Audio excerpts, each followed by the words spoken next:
Hello YouTubers. In this video I'm going to be covering a catastrophic event in my world, and that's the dreaded zero oil pressure or no oil pressure or low oil pressure. Anyway, the truck befell to this catastrophic event about a month ago, and I thought I would cover what it took to recover the vehicle without motor replacements, oil pump replacements, and stuff like that. It's also to reinforce another guy's video that he did on this, taking some of his steps. So let's jump right into it.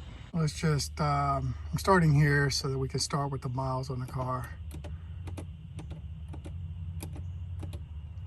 275,507 miles.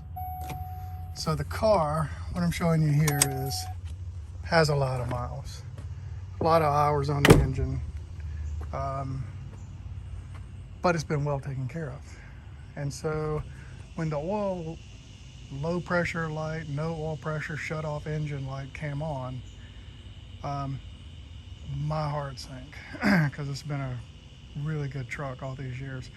And before the light came on, it had no indication that anything's wrong with the motor. Purred like a kitten. It was riding down the road, no problems. Came to a stop, no problems. No rough idle, no rough nothing. Light just came on.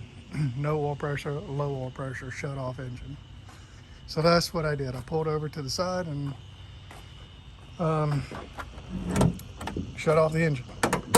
And then I was quickly Googled a couple of things, and I'm thinking, because I'm getting ready to change the wall and y'all are getting ready to go through the process with me. So I Googled something, and it was saying that if it's not rough idle, you could probably nurse it home, and that's what I did. So the oil pressure gauge would start in the middle, and as I was riding back home, it would slowly come back down to where the light came back on again. I put the car in neutral, kept coasting, cut off the car, cut the car back on. Oil pressure would start back in the middle, and I'd put it in drive and go further down the road until I finally got it home. But in all instances, after I cranked it up, it would start to go back down, no matter what I did.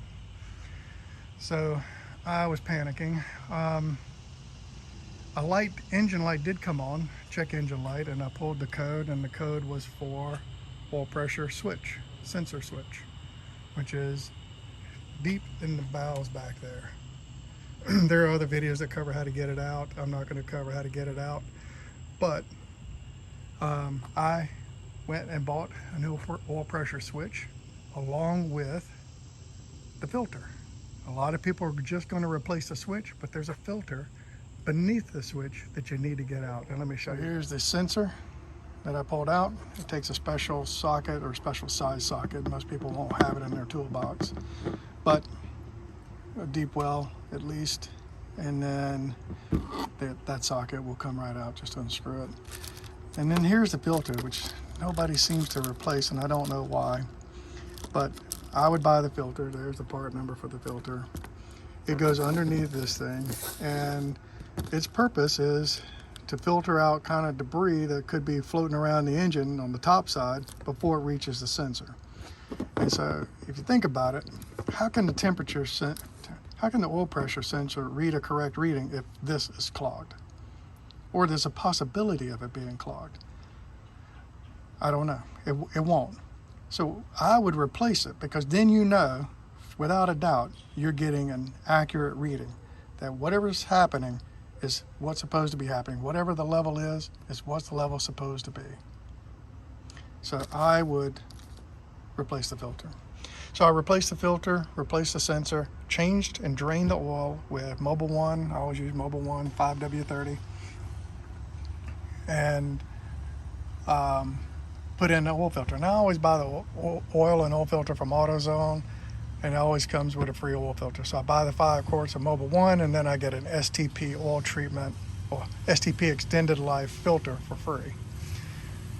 So I drained and refilled the oil, put in the oil filter, and the same problem was going on.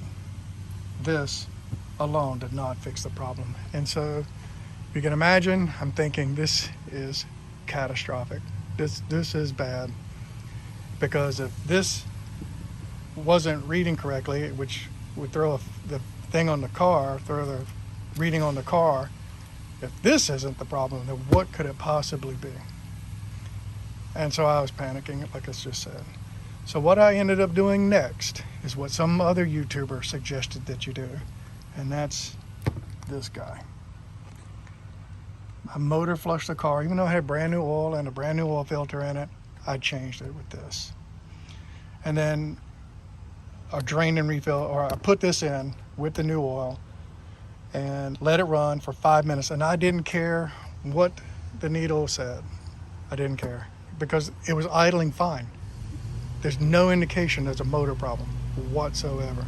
So regardless of where the needle was on the car, this was going to run 5 minutes like it said it did, like it says it does, which I did do. So I motor flushed the engine, and then I drained out everything. And then I had talked to my brother-in-law, who's a mechanic who works on police cars, actually. He said, don't use crappy oil filters. Use this guy. So I bought the AC Delca oil filter for the truck. He said, this is what's supposed to be in the vehicle. Put this in the vehicle along with your oil. So then I use 5W30. So after I motor flushed the engine, put in the correct oil filter, now the oil pressure is perfect. It's better than it ever has been. Why? 2 reasons. Well, the motor flushed the engine, one thing, and then the other thing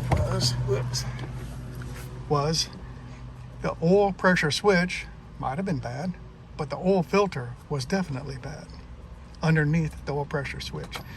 So the car is not warm, as you can see. Oil pressure is where you would want it to be. Give it some gas.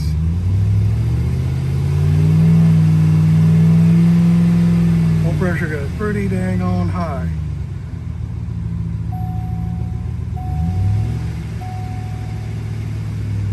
Now, as the truck warms up and rides around, it will work its way down to where 40, the middle, is where it will stay. And when it's cold, it'll go higher than 40 for obvious reasons, because the oil's not warm enough yet. So once the oil warms up, it'll stay in the middle. Being too high is a problem, but being low is worse, in my mind. So again, I would change your oil pressure sensor and the filter regardless. And if you're going through the process of this, I would go ahead and motor flush your car with your existing oil in there. Don't change the oil like I did, put in $60 worth of oil and then find out that this didn't fix it. Go ahead and motor flush it while you got the old oil in there. Put in your correct filter, then put in your new oil. Anyway, I thought I would share this with you because another guy mentioned this and it was a Hail Mary for me.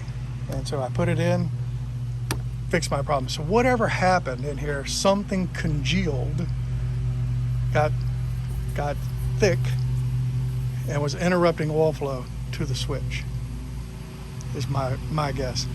This here broke whatever that was up and into enough fine particles that it could be flushed down out of the